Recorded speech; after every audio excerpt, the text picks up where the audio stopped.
오늘 본문에는 미련한 자에 대한 교훈이 비교적 자세하게 기록되어 있습니다. 먼저는 누가 미련한 자이고 어리석은 자인지를 알아야 하고, 다음은 미련한 자들과 함께 살아가야만 하는 우리가 이 미련한 사람들과 어떤 관계를 맺고 살아야 하냐는 것입니다. 생각해 보세요. 미련한 사람이 자기 소신껏 사는 것처럼 답답한 일은 없습니다. 그렇죠? 다시 말하면 멍청한 사람이 신념을 가지면 무섭습니다. 그 개그맨 이경규 씨가 이런 말을 했잖아요. 멍청한 사람이 신념을 가지면 정말 무서운 겁니다. 왜냐하면 이 어리석은 사람은 언제나 자기가 남들보다 지혜롭다고 착각하기 때문입니다. 여러분, 이것 하나는 꼭 기억하시기 바랍니다. 다른 사람들이 모두 어리석은 사람처럼 느껴지면 다른 사람이 아니라 내가 어리석은 사람이라는 것을 알아야 합니다. 미련한 사람은 이렇게 언제나 자기만 가장 지혜로운 줄 알고 삽니다. 그렇게 착각하며 살아요. 그래서 그 미련함에서 절대 헤어나올 수 없습니다. 그 착각을 벗어날 수가 없어요. 최소한 내가 어리석다는 사실을 알 수 있다면, 알고 살 수 있다면 이제부터 나는 어리석은 자가 아닙니다. 절대 아닙니다. 이걸 잊지 말아야 합니다. 그런데 어리석은 자는 여전히 자기가 지혜로운 줄만 압니다. 그렇게만 생각하며 살아요. 그래서 오늘 말씀은 이렇게 미련한 자들에게도 재밌는 말씀을 하셨어요. 자기에게, 이렇게 미련한 사람들에게 또 잠언, 즉 지혜가 있다고 그렇게 생각하고 산다는 말씀을 하고 있습니다. 그래서 열심히 자기의 어리석음을 말하고 떠듭니다. 떠들어요. 9절을 먼저 보시면 미련한 자의 입의 잠언은 술 취한 자가 손에 든 가시나무 같으니라. 술 취한 사람이 휘둘르는 가시나무처럼 남에게 상처되는 말을 너무 쉽게 해요. 정말 미련한 사람들이에요. 이게 바로 미련한 사람들입니다. 자신이 미련한 줄도 모르고 자신의 어리석음을 마치 지혜처럼 떠들어요. 자기의 말이 잠언인 줄 알아요. 이러면 많은 사람들에게 피해를 준다는 말씀입니다. 얼마나 무서운 일입니까? 그래서 미련한 사람은 절대 조용하지 않아요. 조용할 수가 없어요. 왜요? 어리석은 사람은 자기가 지혜로운 줄 아니까 계속 떠들어요. 또 잠언을 말한다고 생각해요. 자기 딴에는 지혜로운 말이라고 생각하고 떠들어요. 이게 문제입니다. 오히려 남을 무시하고 끝까지 자기 말만 옳다고 해요. 그걸 못 바꿔요. 모르니까 못 바꿔요. 그래서 이런 사람을 우리가 어떻게 대하며 살아야 하는가가 또 문제입니다. 그러므로 무엇보다 중요한 것은 미련한 사람이 누구인지를 우리가 잘 식별할 줄 알아야 합니다. 1절입니다. 미련한 자에게는 영예가 적당하지 않다. 사실 미련한 사람이 높은 지위에 올라가 있는 것도 참 큰 문제입니다. 어려워요. 군대에서도 그렇잖아요. 사단장이 멍청하면 전부 다 그 많은 군인들이 힘이 듭니다. 지위가 낮은 사람보다, 지위가 낮고 미련한 사람보다 더 많은 사람에게 피해를 줄 수 있기 때문입니다. 미련한 사람이 권세를 얻고 돈을 얻고 특별히 영예를 얻는 것, 이것은 절대 좋은 일이 아니라는 사실입니다. 이런 일은 마치 여름에 눈이 오는 것과 여름에 눈 오는 것과 추수 때에 비 오는 것 같다. 결국 농부의 수고와 곡식을 다 망치는 결과를 초래하게 됩니다. 멍청한 사람이 떠들 수 있는 자리에 있는 것이 마치 이와 같다는 말씀이에요. 얼마나 무섭습니까? 2절에는 까닭이 없는 저주를 말씀합니다. 이 저주는 두려워할 필요가 없습니다. 내가 그 저주를 받아야 할 이유가 나에게 있지 않는 한, 꼭 기억하시기 바랍니다. 나에게 그 저주를 받을 이유가 있지 않는 한, 그 저주는 나와 아무런 상관이 없습니다. 잊지 마세요. 그러니까 남들이 나에게, 어리석은 자가 나에게 저주를 한다고 무서워하지 마세요. 무서워할 필요가 없습니다. 그래서 다른 사람이 나에 대해서 불합리하게 비방하거나 나를 비판하는 소리, 혹은 별 이유 없이, 전혀 나에게는 이유가 없어요. 그런데 저 어리석은 사람이 나에게 저주하는 소리를 듣는다 해도 그로 인해서 마음 상할 필요 없습니다. 상심할 필요가 없어요. 그럴 필요 없어요. 오히려 어리석은 자로부터 나쁜 말을 들으셨다면 이것은 내가 지혜롭다는 뜻입니다. 그렇잖아요. 내가 지혜롭다는 반증이에요. 증거예요. 그런데 반대로 내가 악한 사람으로부터 칭찬을 받았다면 나도 악한 사람이 됩니다. 나도 악한 사람이에요. 그러니까 칭찬과 저주 때문에 일희일비하지 마세요. 그럴 필요 없습니다. 그러므로 선하고 지혜로운 사람이 악한 사람으로부터 좋지 못한 말을 듣거나 어리석은 사람으로부터 비방을 듣는 것은 아주 지극히 자연스러운 일입니다. 너무 자연스러운 일이에요.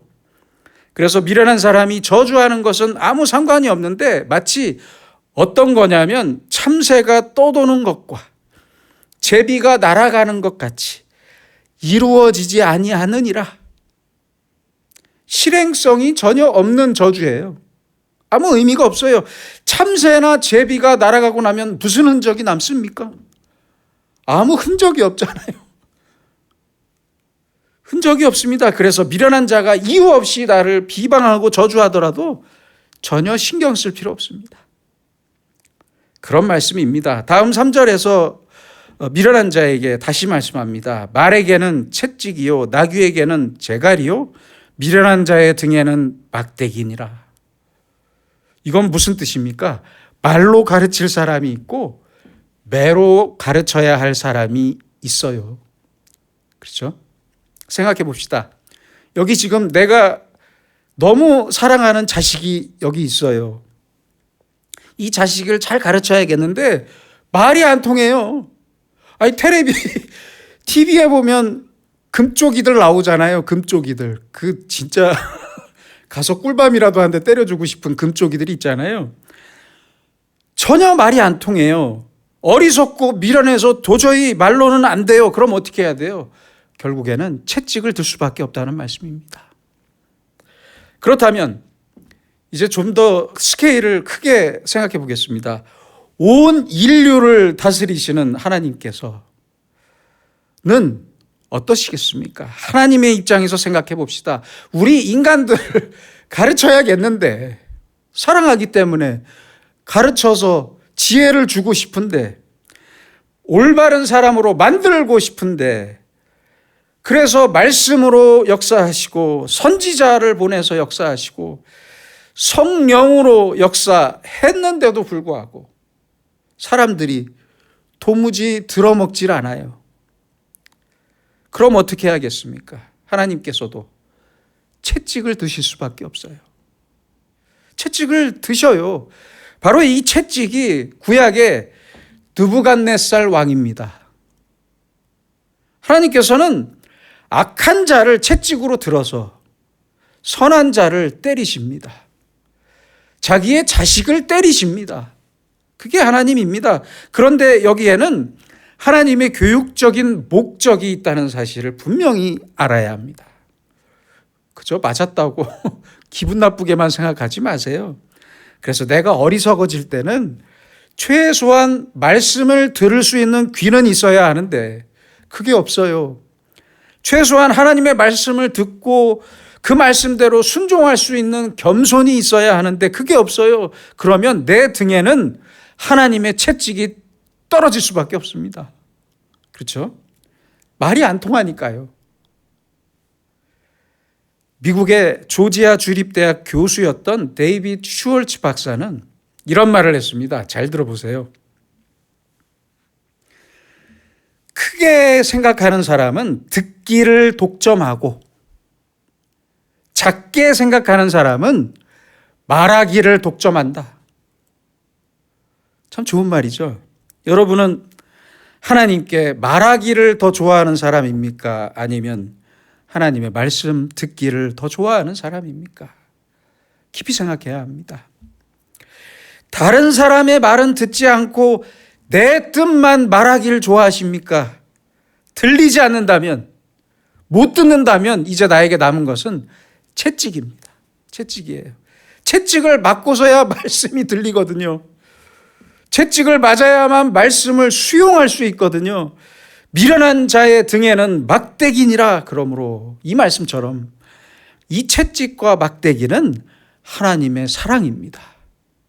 잊지 마시기 바랍니다. 말씀을 말씀 되게 하고 말씀을 듣게 하기 위해서 채찍이 필요하십니다. 채찍을 사용하십니다. 다음 4절과 5절은 아주 재미있는 말씀입니다. 먼저 4절은 미련한 자의 어리석은 것을 따라 대답하지 말라. 이어서 5절에서는 이렇게 말씀합니다. 미련한 자에게는 그의 어리석음을 따라 대답하라. 어쩌란 말입니까? 대체 뭐 어떻게 하란 말입니까? 대답하지 말라, 대답하라. 이제 우리에게 지혜가 필요한 시간입니다. 미련한 자에게 어떻게 해야 하겠습니까?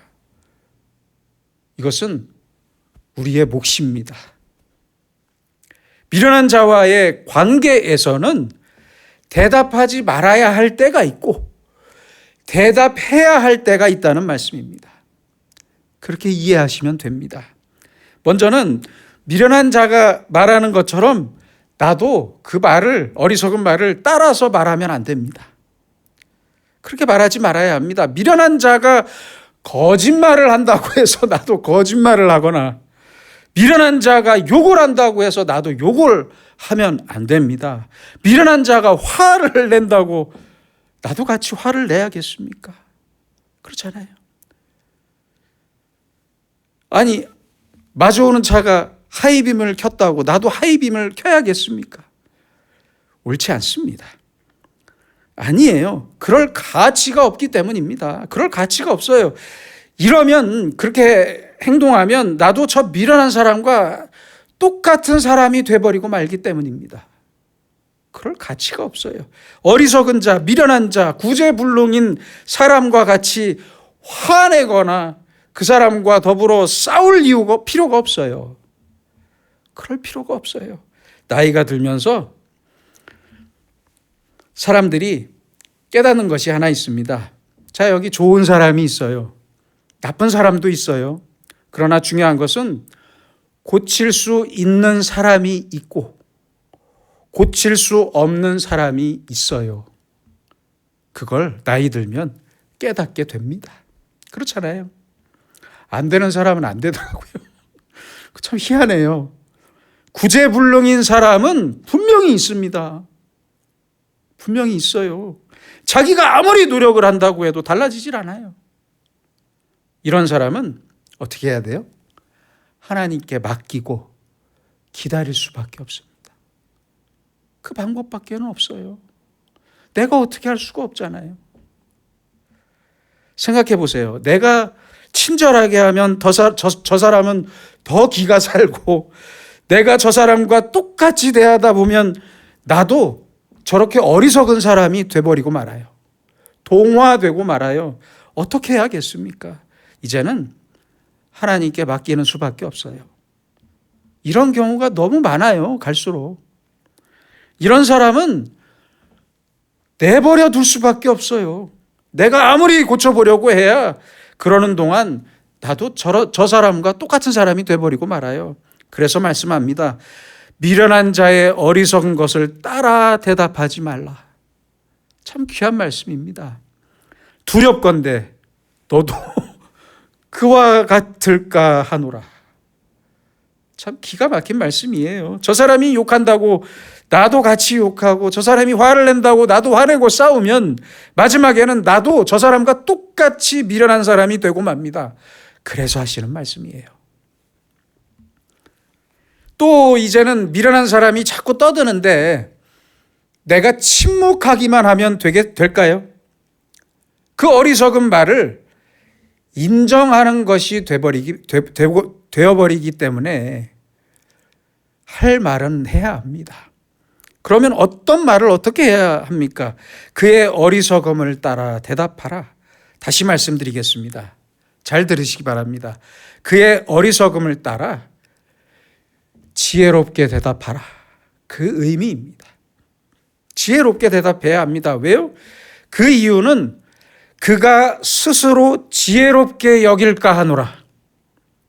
그러니까 침묵이 진리를 소멸하게 되고, 침묵이 내가 어리석은 것으로 나타날까 두려운 거예요. 그렇잖아요.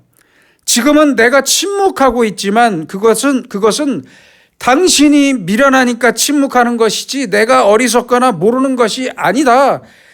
이 정도는 대답을 해야겠다는 얘기예요. 해야 한다는 얘기예요. 정리하자면 이렇습니다. 미련한 사람의 마음과 미련한 사람의 그 생각을 잘 알아서 똑같이 반응하지 말고, 둘째는 내가 스스로 미련한 자에게 휘말리지 말아야 합니다.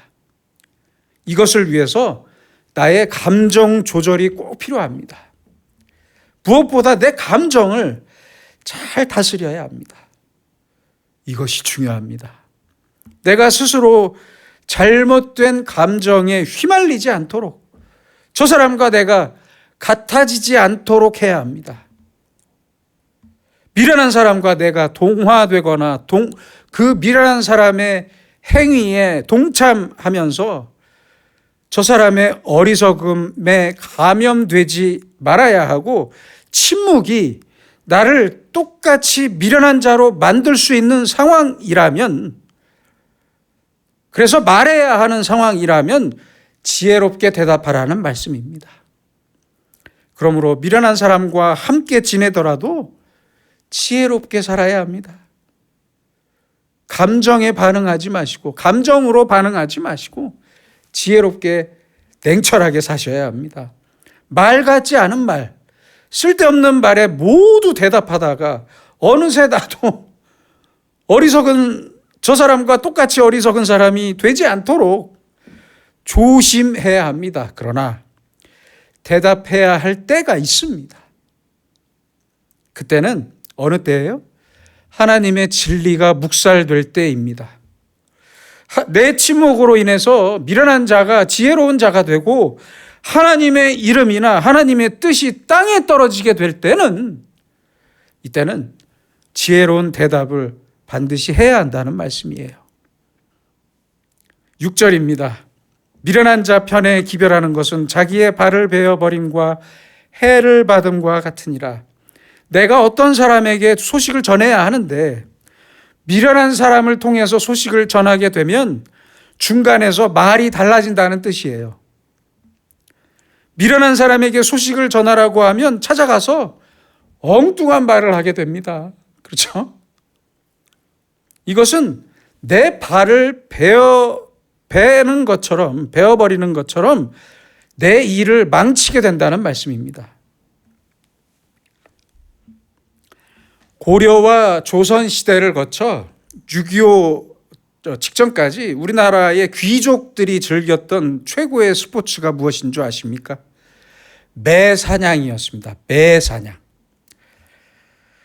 그런데 이 매는 길들이고 훈련해야 했기 때문에 그 가격이 어마어마했습니다. 한 마리의 가격이 꽤 아주 비쌌습니다. 그래서 매의 주인은 그 매꼬리에 자신의 이름을 적어서 흰 깃털에 매달아서 달았습니다. 매서 달았습니다. 제가 여기서 퀴즈를 하나 드릴게요.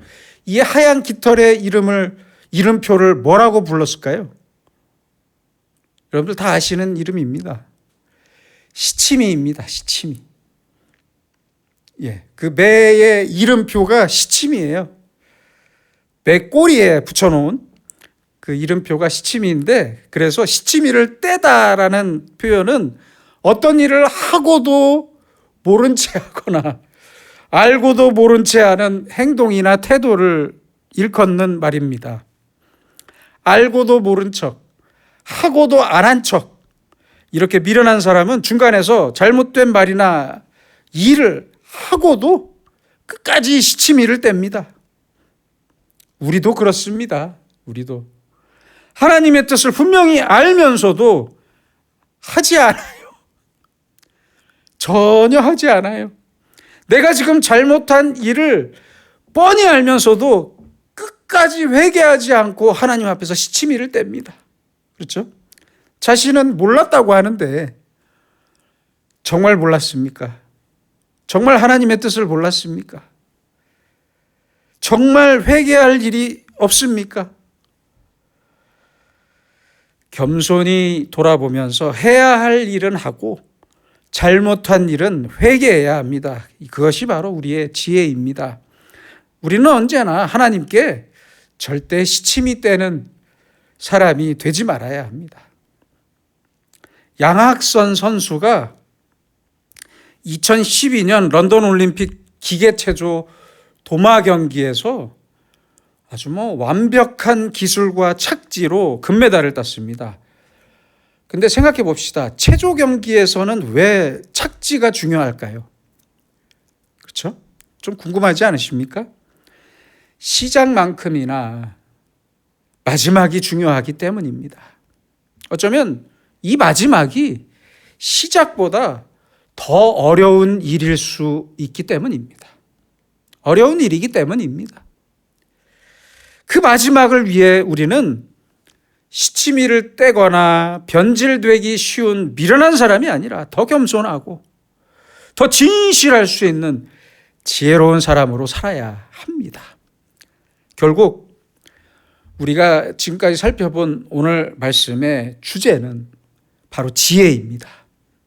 먼저는 미련한 사람이 되면 안 되겠고, 다음은 미련한 사람을 알아보는 지혜를 가져야 하겠고, 또한 미련한 사람과 함께 지낼 때 그들에게 휘말리지 않고 나의 확실한 정체성과 용기와 지혜로서 하나님의 진리를 잘 지켜야 한다는 말씀입니다.